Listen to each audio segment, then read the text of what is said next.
de chanter en l'honneur de ton nom, d'annoncer au matin ta bonté et pendant les nuits ta fidélité.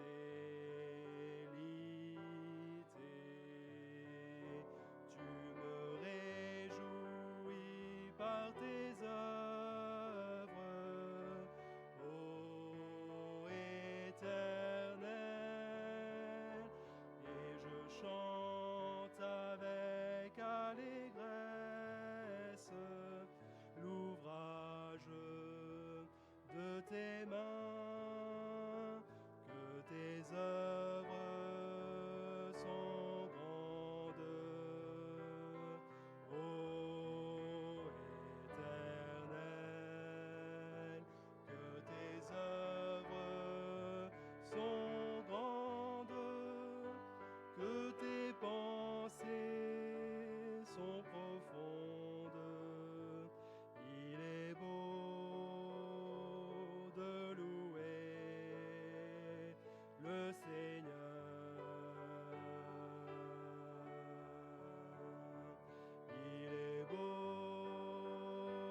de chanter en l'honneur de ton nom, d'annoncer au matin ta bonté et pendant les nuits ta fidélité,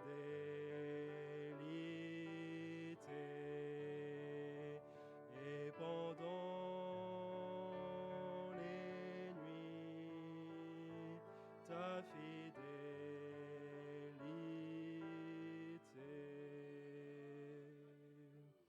Que Dieu soit béni, frères et sœurs.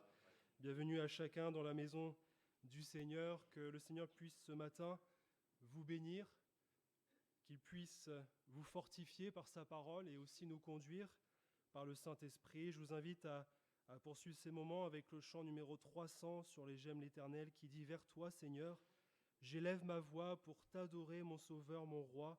Reçois, Seigneur, comme un doux parfum l'amour et le chant de nos cœurs reconnaissants. »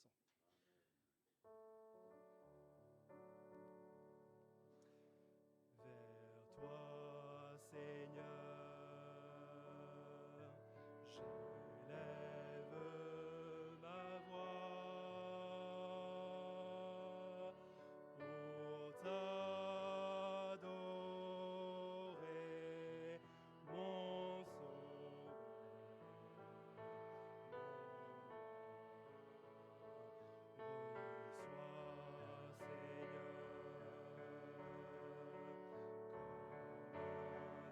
Seigneur, parfum,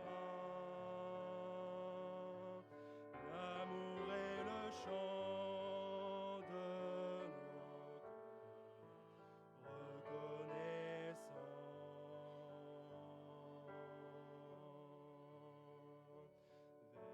Vers toi, Seigneur, j'élève ma voix pour t'adorer, mon Sauveur, mon Reçois, Seigneur, comme un doux parfum, l'amour et le chant de nos cœurs reconnaissants.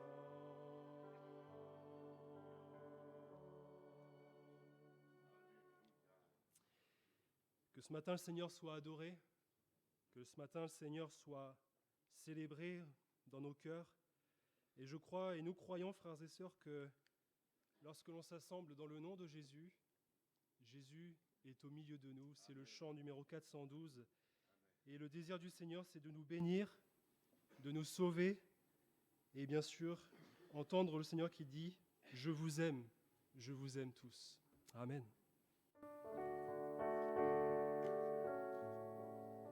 Jésus est au milieu de nous, son regard s'abaisse sur nous, sa douce voix l'entendez-vous, je veux vous bénir tous, je veux vous bénir tous, sa douce voix l'entendez-vous, je veux vous bénir tous. Jésus est au milieu de nous, son regard s'abaisse sur nous, sa douce voix l'entendez-vous, je veux vous sauver tous, je veux vous sauver tous, sa douce voix l'entendez-vous, je veux vous sauver tous. Jésus est au milieu de nous, son regard s'abaisse sur nous, sa douce voix l'entendez-vous, oh je vous aime tous, oh je vous aime tous, sa douce voix l'entendez-vous, oh je vous aime tous. Frères et sœurs, je vous invite à poursuivre avec le chant numéro 522 sur les chœurs et cantiques, qui dit « Tendre Père, j'aime te contempler. J'aime te contempler. » Nous aimons les œuvres de notre Dieu. Il est un Dieu puissant. Et l'œuvre qu'il a faite, c'est non seulement de nous avoir sauvés, mais c'est aussi d'avoir donné surtout son Fils, son unique, le Fils de Dieu, Jésus. J'aime exalter ton nom. Il a aussi envoyé le Saint-Esprit, afin que par le Saint-Esprit, nous soyons éclairés, conduits, dirigés dans toute notre vie. Que le Seigneur soit béni ce matin.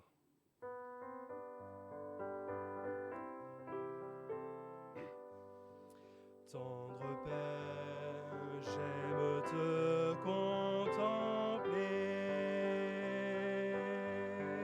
Tendre Père, j'aime te contempler. Je t'offre ma vie, je chante ta gloire. Tendre Père, j'aime te contempler. Fils de Dieu, j'aime exalter ton nom. Fils de Dieu, j'aime exalter ton nom. Tu m'aimes, tu m'aides, tu combles ma vie. Fils de Dieu, j'aime exalter ton nom. Saint-Esprit, tu éclaires ma vie.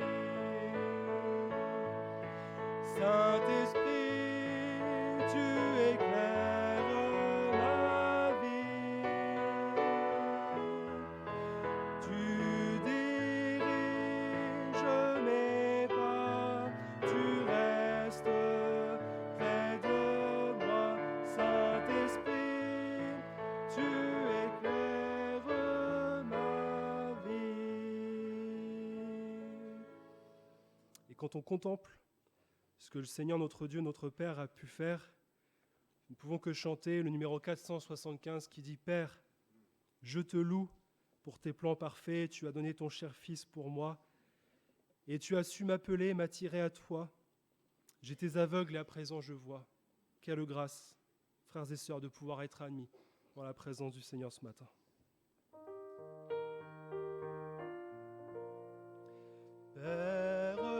je te loue pour tes plans parfaits. Tu as donné ton cher Fils pour moi. Tu as su m'appeler, m'attirer jusqu'à toi. J'étais aveugle, à présent je vois. Esprit de vie divin consolateur, de ton feu tu embrases mon cœur. Chaque jour tu travailles à me sanctifier. Tu révèles en moi ta volonté. Jésus, j'ai besoin que tu règnes en moi. À tes pieds j'abandonne ma vie. Sous ta puissante main, humblement je me plie. Je veux servir ta gloire, ô mon roi. Jésus, j'ai besoin que tu règnes en moi. À tes pieds j'abandonne ma vie. Sous ta puissante main, humblement je me plie. Je veux servir ta gloire, ô mon roi. Numéro 520, avant de partager le repas du Seigneur. Tel que je suis, sans rien à moi, sinon ton sang versé pour moi, et ta voix qui m'appelle à toi, agneau de Dieu. Tel que je suis, bien vacillant, en proie au doute à chaque instant, lutte au dehors, crainte au dedans, agneau de Dieu, je viens. Tel que je suis, ton cœur est prêt à prendre le mien tel qu'il est, pour tout changer, Sauveur parfait. Tel que je suis, ton grand amour a tout pardonné sans retour. C'est pourquoi je veux être à toi dès ce jour.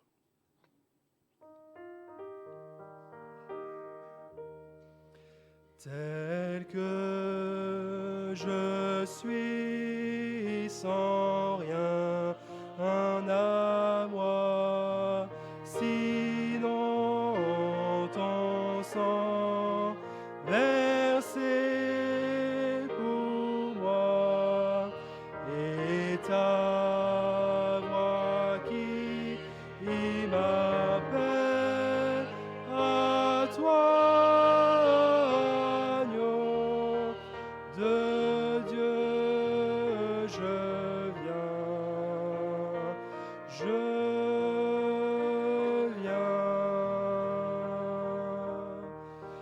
tel que je suis bien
Sauveur, parfait agneau de Dieu, je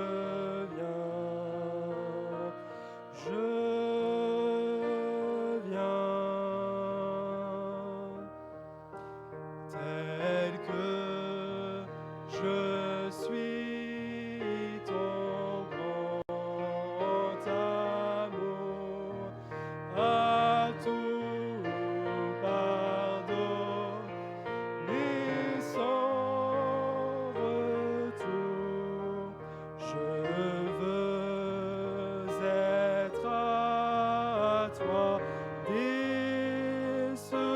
jour, agneau de Dieu, je viens, tel que je suis ton grand amour, à tout pardonner sans retour. Je veux être à toi dès ce jour, agneau de Dieu, je viens, je viens. Et pour nos frères et sœurs, eh bien, après avoir chanté ces cantiques de consécration, d'amour, de louange, de reconnaissance, je vous invite à ouvrir la parole de Dieu dans l'épître de Paul aux Éphésiens, au chapitre 1er.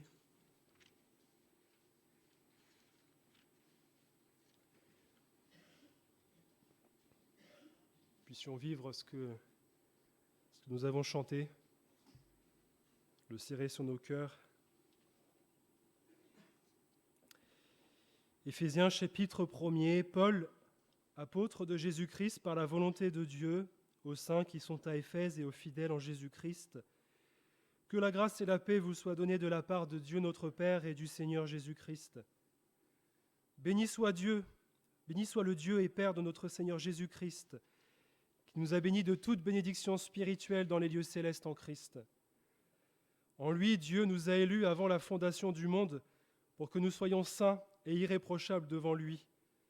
Il nous a prédestinés dans son amour à être ses enfants d'adoption par Jésus-Christ, selon le bon plaisir de sa volonté, pour célébrer la gloire de sa grâce dont il nous a favorisés dans le bien-aimé. En lui, nous avons la rédemption par son sang, le pardon des péchés selon la richesse de sa grâce, que Dieu a répandue abondamment sur nous par toute espèce de sagesse et d'intelligence, nous faisant connaître le mystère de sa volonté selon le bienveillant dessein qu'il avait formé en lui-même, pour le mettre à exécution lorsque les temps seraient accomplis, de réunir toutes choses en Christ, celles qui sont dans les cieux et celles qui sont sur la terre. En lui, nous sommes aussi devenus héritiers, ayant été prédestinés suivant le plan de celui qui opère toutes choses d'après le conseil de sa volonté, afin que nous servions à célébrer sa gloire, nous qui d'avance avons espéré en Christ. En lui, vous aussi, après avoir entendu la parole de la vérité, l'évangile de votre salut, en lui, vous avez cru et vous avez été scellés du Saint-Esprit qui avait été promis, lequel est un gage de notre héritage pour la rédemption de ceux que Dieu s'est acquis pour célébrer sa gloire. Au verset 20, il l'a déployé en Christ, en le ressuscitant des morts et en le faisant asseoir à sa droite dans les lieux célestes, au-dessus de toute domination, de toute autorité, de toute puissance, de toute dignité et de tout nom qui peut être nommé, non seulement dans le siècle présent, mais encore dans le siècle à venir. Il a tout mis sous ses pieds et il l'a donné pour chef suprême à l'Église, qui est son corps, la plénitude de celui qui remplit tout en tous. Amen.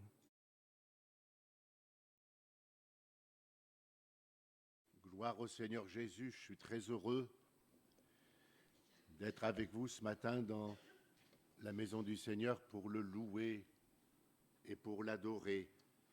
Une fraternelle bienvenue à chacune, à chacun d'entre vous, à celles et ceux qui nous suivent en vidéo. Il y en a beaucoup qui souffrent, qui ont besoin du secours de la grâce de Dieu. Et je crois que nous sommes cette famille de Dieu et nous intercédons les uns pour les autres. Merci pour vos prières ferventes à mon égard et à l'égard de mon épouse. Je pense que vous apercevez que l'Église est criblée, mais on n'en a pas à être troublé. Le Seigneur nous a dit, Satan vous a réclamé pour vous cribler comme on crible le froment. Et quand nous passons par des temps difficiles, il y en a un seul qui demeure, c'est Jésus. Et c'est ce Jésus-là que nous voulons célébrer et adorer ce matin ensemble. Je vous invite à faire 2 lectures dans la parole de Dieu, l'une dans l'évangile de Marc au chapitre 1er, à partir du verset 16. Évangile de Marc, chapitre 1er, versets 16, 17 et 18.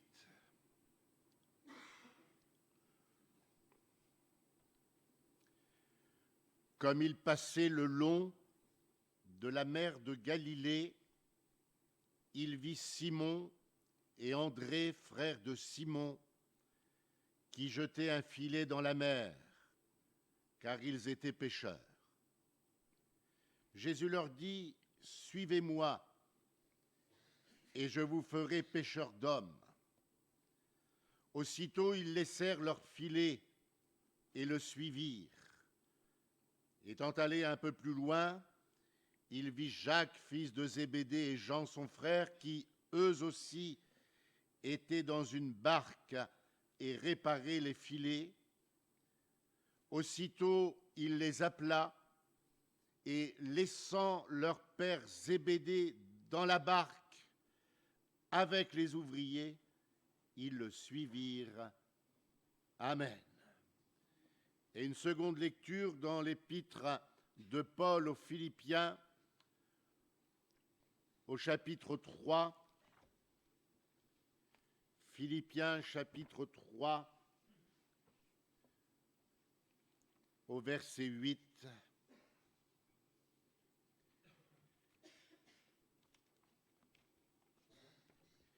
Et même, je regarde toute chose comme une perte à cause de l'excellence de la connaissance de Jésus-Christ, mon Seigneur, pour lequel j'ai renoncé à tout. Je les regarde comme de la boue afin de gagner Christ et d'être trouvé en lui, non avec ma justice, celle qui vient de la loi, mais avec celle qui s'obtient par la foi en Christ, la justice qui vient de Dieu par la foi. Amen. Quand l'apôtre Paul écrit cette épître aux Philippiens, l'apôtre Paul est en prison, probablement à Rome, mais il est en prison.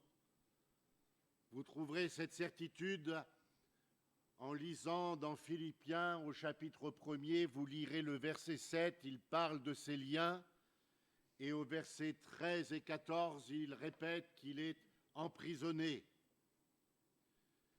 Et tandis qu'il est en prison, il écrit et il envoie une lettre aux Philippiens. Et il envoie une lettre, je dirais plutôt, si, pour être plus juste ce matin, le Seigneur envoie une lettre à ses enfants de Pont-de-Mer. Et le thème de l'épître aux Philippiens, c'est étonnant. Tandis que l'apôtre Paul est en prison, Il n'a pas la télévision, il n'a pas la salle de sport, il n'a pas la salle de détente, il n'a pas le restaurant, il n'a rien du tout. C'est la prison moderne de ces temps-là. Du pain sec, de l'eau, des chaînes.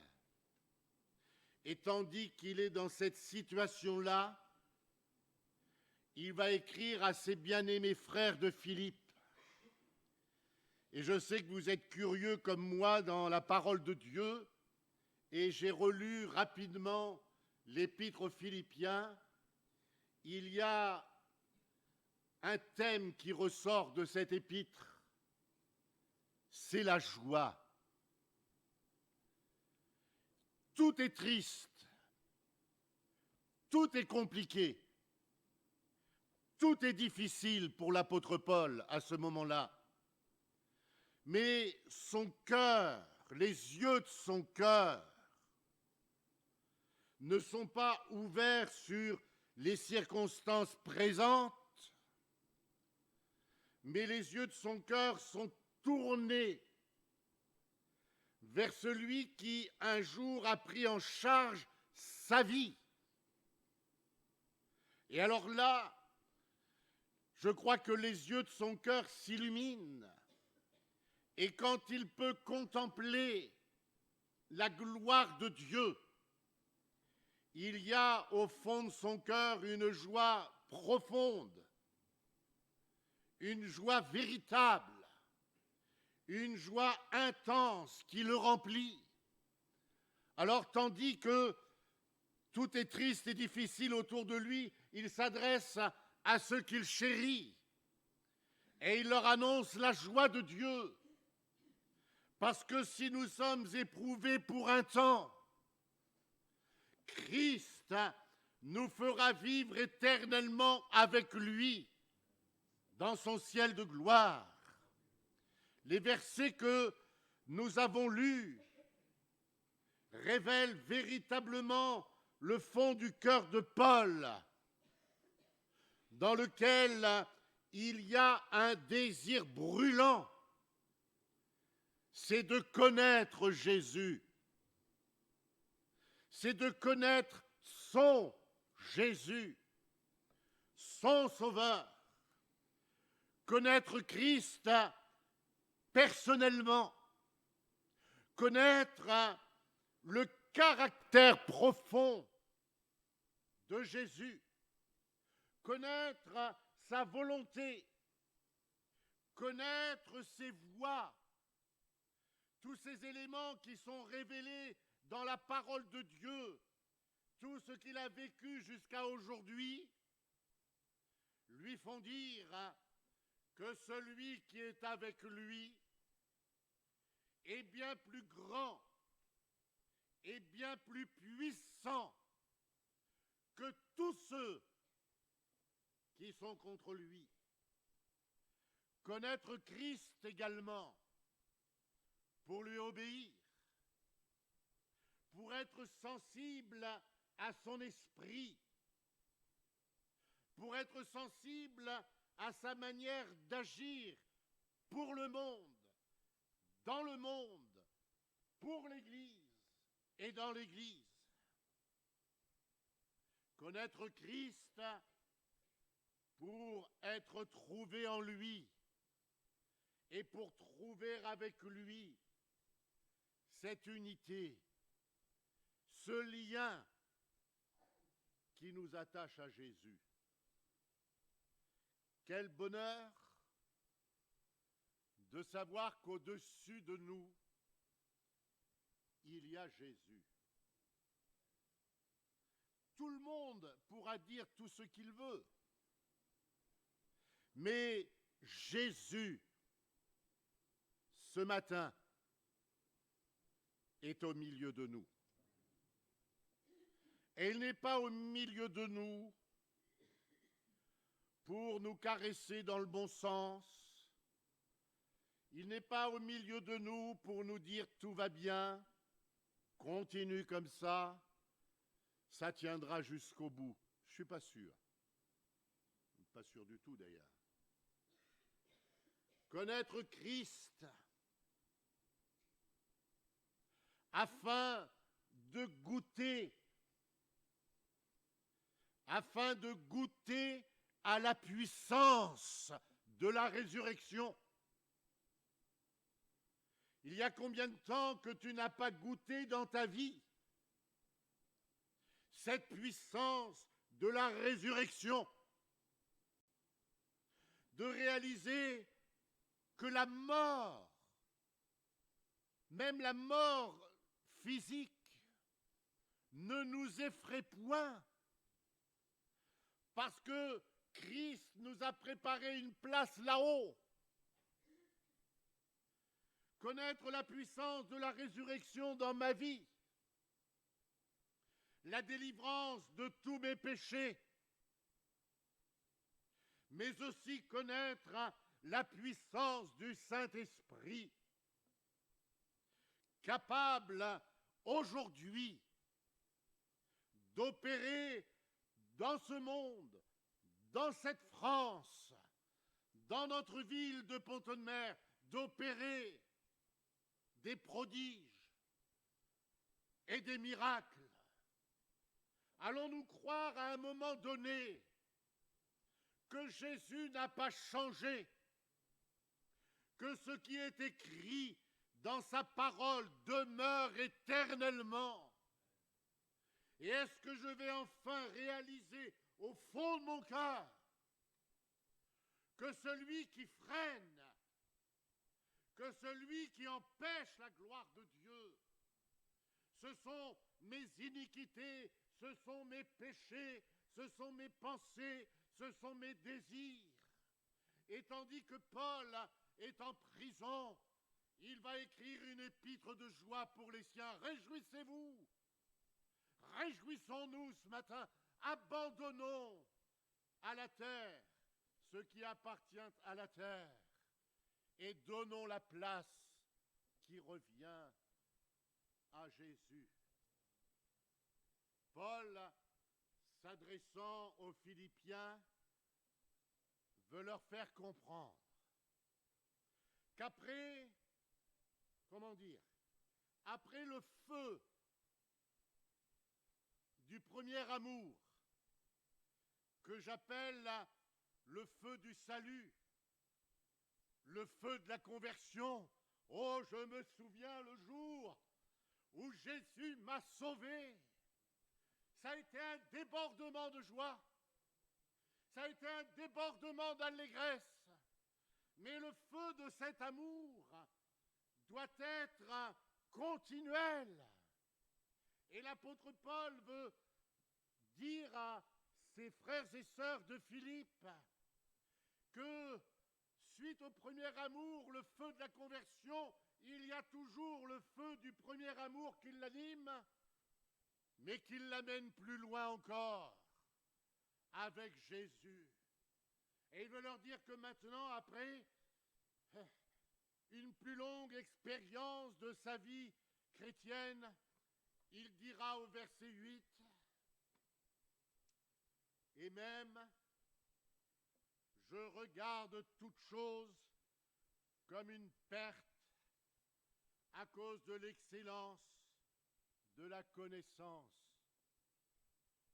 de Jésus-Christ, afin de gagner Christ. » Alors me permettrez-vous, je sais que vous me le permettrez, si vous me permettez, moi je me le permets tout seul, de faire cette lecture dans deux versions différentes. J'ai trouvé dans la version Parole vivante ceci, le verset 8. Connaître le Christ, Jésus, mon Sauveur, voilà le plus important. À mon avis, tout ce qu'on gagne, ce n'est rien à côté de cette connaissance. Pour lui, j'ai tout abandonné pour gagner Christ et pour être uni à lui. Je considère toutes ces choses-là, c'est Parole vivante qui le dit, pardonnez-moi, je considère toutes ces choses-là comme des ordures. je ne suis pas juste parce que j'obéis à la loi, mais parce que je crois au Christ. C'est Dieu qui rend juste et il rend juste celui qui croit. Et dans la version Le Semeur, une version que j'aime bien, il est écrit « Je vais même plus loin. Tout ce en quoi je pourrais me confier, je le considère comme une perte à cause de ce bien suprême, la connaissance de Jésus-Christ, mon Sauveur. À cause de lui, j'ai accepté de perdre tout cela. Oui, je le considère comme bon à mettre au rebut afin de gagner Christ. Amen. Quel message de l'apôtre Paul aux chrétiens de Philippe. Alors, je n'ai pas perdu de vue la première lecture que nous avons faite. Et j'ai bien entendu le message prophétique de ce matin. Tu attends une réponse, mais tu ne l'auras pas. Parce que la réponse de Dieu, c'est pas ce que tu attends. Alors, j'en viens à l'évangile de Marc, au chapitre 1er. Quelle parole de puissance dans la bouche de Jésus. Bien sûr que si tu attends une réponse de Dieu et que tu lui dis « Seigneur, tu vois, j'ai choisi de faire ça comme ça et comme ça. Qu'est-ce que t'en penses ?» Silence radio. Tu n'auras pas de réponse. Parce qu'il ne faut pas que ce soit toi qui parles. Mais il faut que tu laisses Jésus te parler.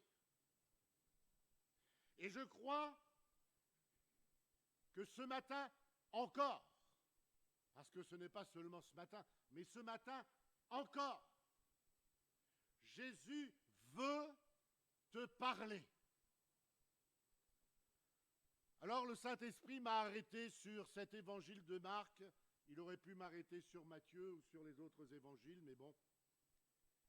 En ce temps-là, Jésus vint de Nazareth en Galilée, au verset 9, où il fut baptisé par Jean dans le Jourdain, puis ensuite il sortit de l'eau.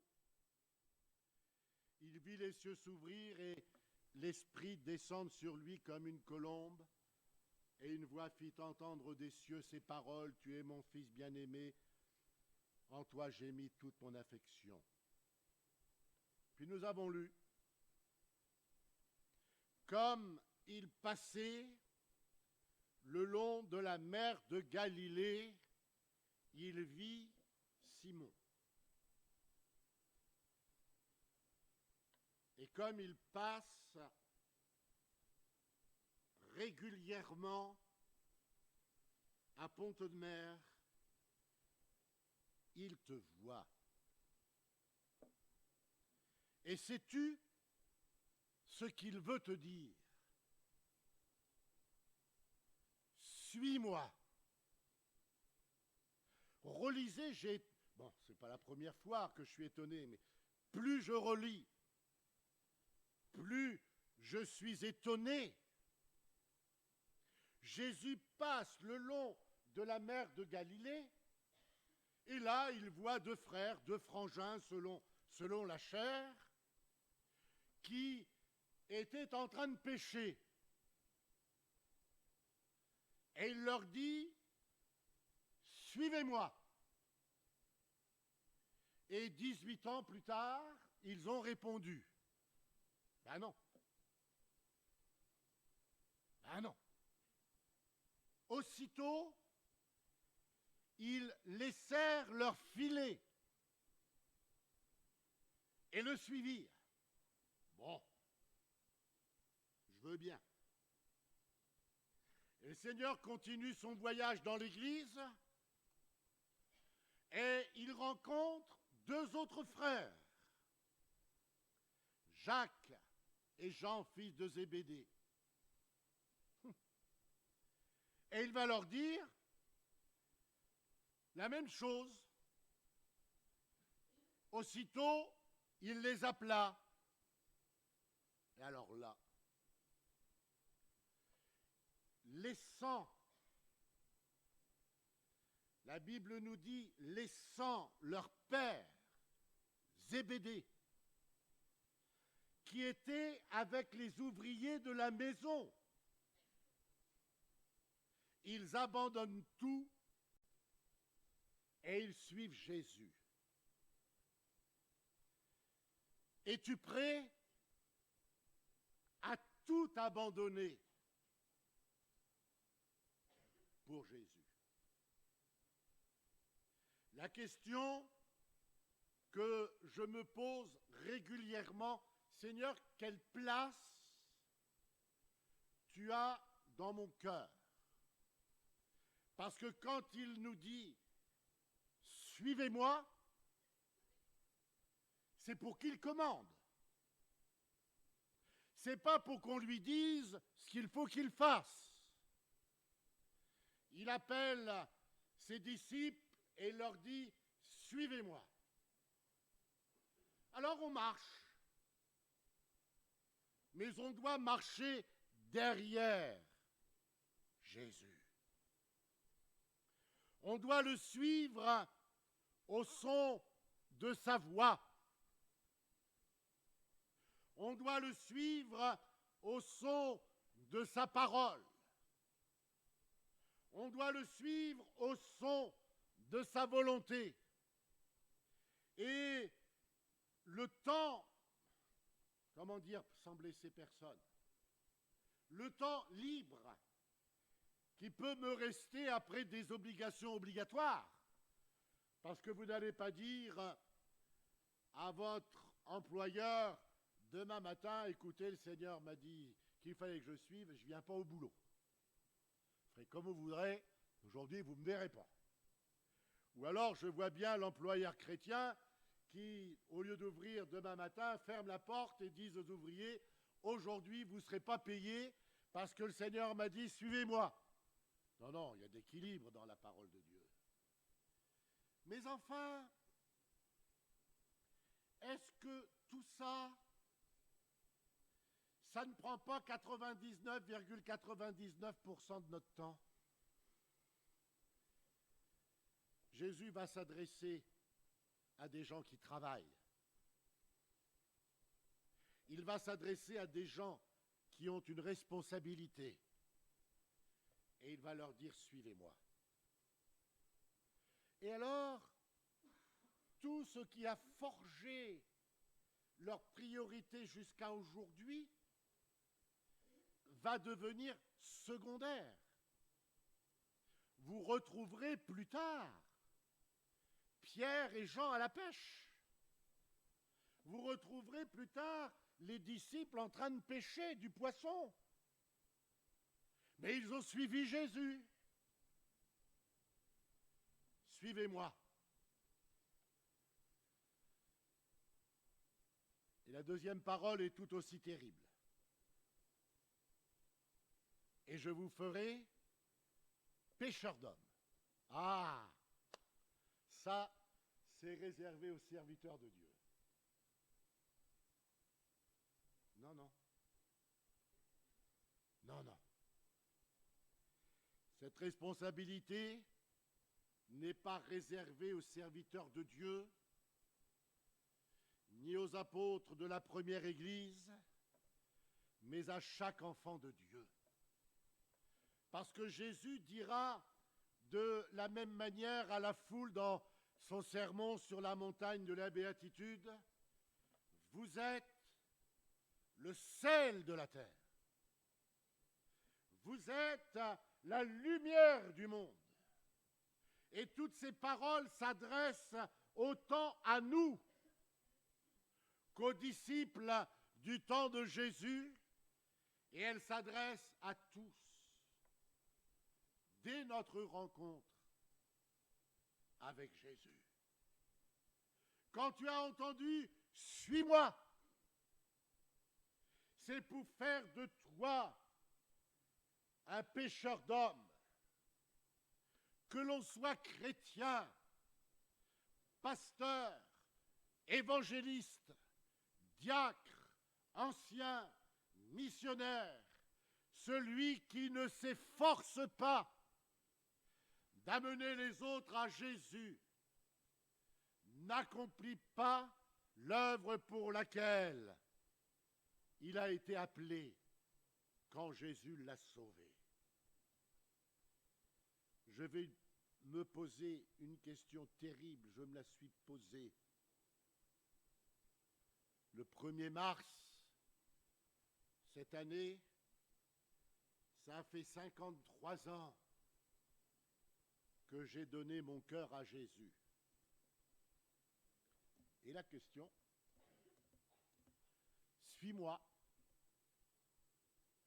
et je te ferai pêcheur d'hommes. J'ai regardé ma pêche. Je ne regarde pas la vôtre, je ne me permettrai pas de regarder la vôtre. Mais je regarde ma pêche.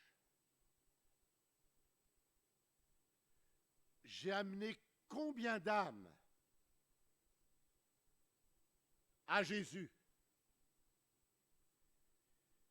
Je ne sais plus quel serviteur de Dieu à Caen a dit un jour, si nous amenions une âme par an, une âme par an.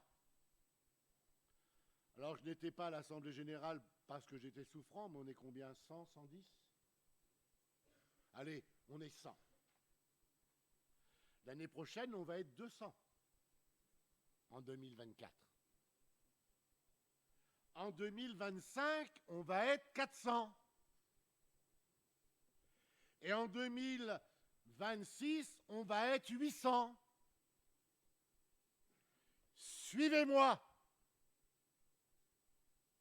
Et je vous ferai pêcheurs d'hommes.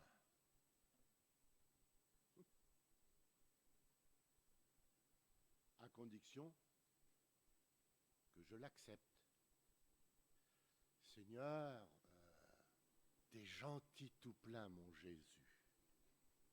Si tu savais comme je t'aime. Mais enfin, toi, Seigneur, tu peux me comprendre.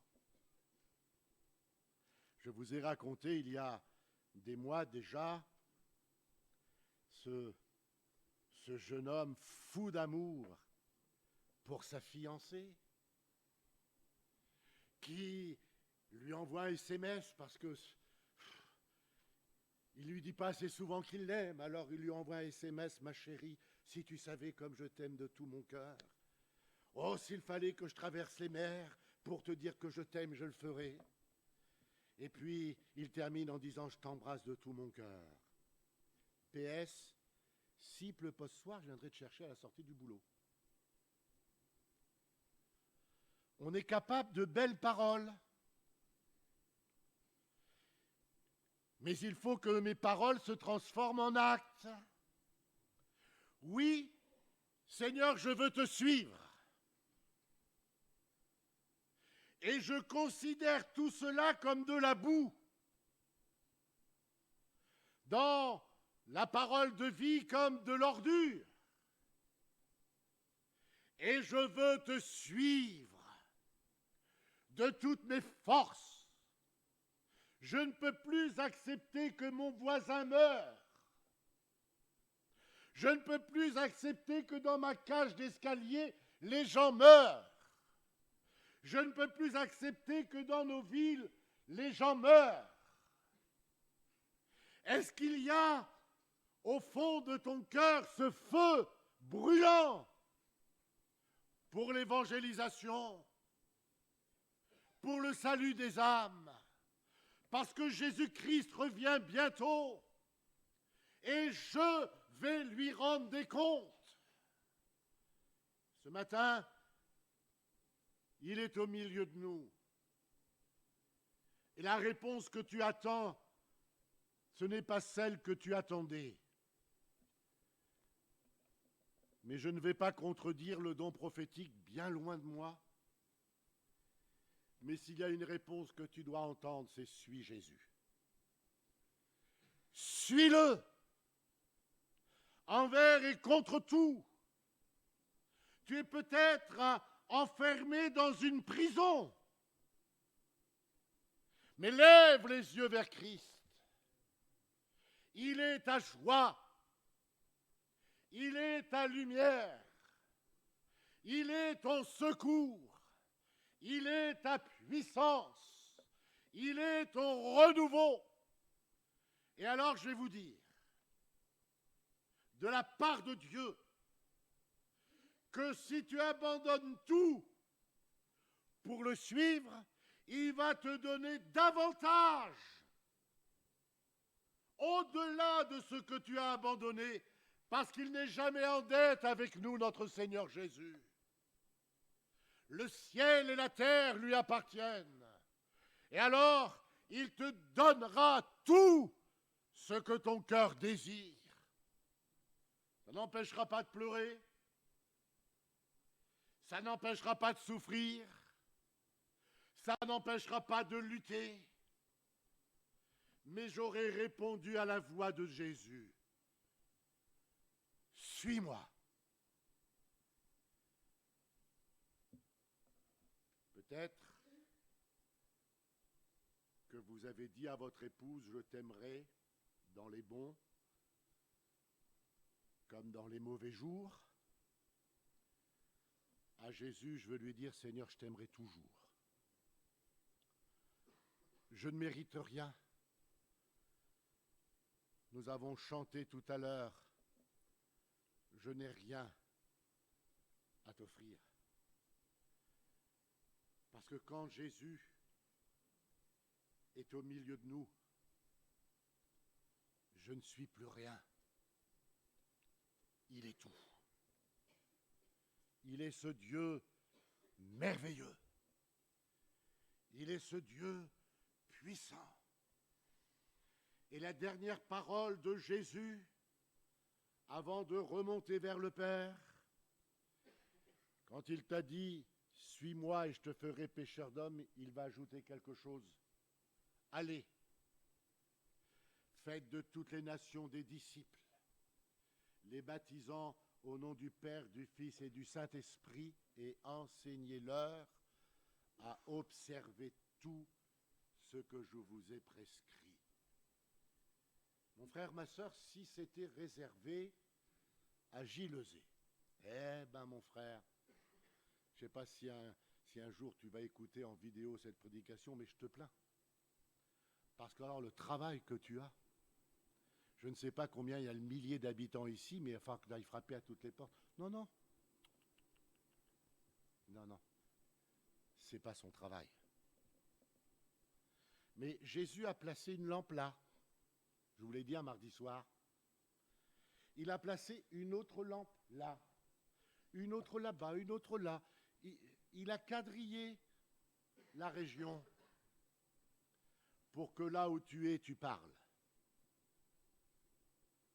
Que là où tu es, tu portes un témoignage à la gloire de Dieu. Et si tu n'as pas la force de parler, tais-toi. C'est sympa, hein? Mais que les autres voient, c'est mieux que d'entendre. Qu'ils voient ta manière de faire, ta manière de vivre, ta manière de te conduire. Et quand il va voir que dans cette vie-là, il y a une lumière jaillissante,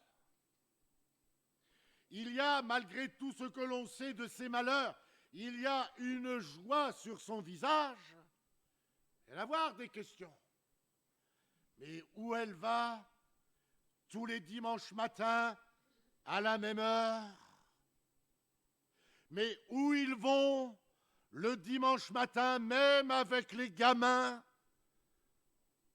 à la même heure? Et peut-être que ce seront eux qui viendront vous poser des questions à cause de l'odeur de Jésus-Christ, qui t'a dit « Suis-moi, et je te ferai pécheur d'hommes ».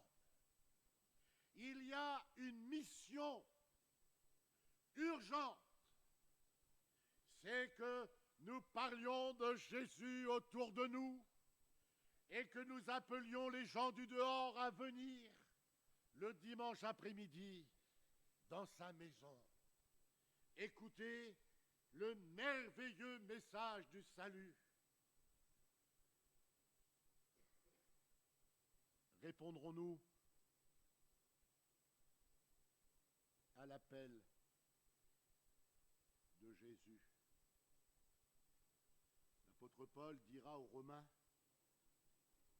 chapitre 10 et au verset 14, « Comment en entendront-ils parler s'il n'y a personne qui prêche ?» Alors oui, serviteur de Dieu, il est là sur la plateforme pour prêcher le salut, pour annoncer l'évangile de Jésus-Christ. Mais j'aimerais parler à ceux qui doivent prêcher sans monter sur la plateforme, en disant tout simplement ce que Jésus a fait pour elle ou pour lui. Alors, ne prêchez pas dans les rues. Laissons la prédication à ceux que le Seigneur envoie. Mais là où il m'a appelé, que je sois entre ses mains un instrument à la gloire de Jésus.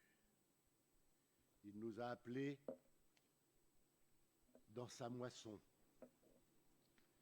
Et je ne sais pas si vous le ressentez comme moi, mais je pense que oui, nous arrivons à la fin d'un monde. Nous arrivons à l'heure de la grande moisson, parce que bientôt, il n'y aura plus de moisson. Christ sera venu chercher les siens pour qu'éternellement ils vivent avec lui dans son ciel.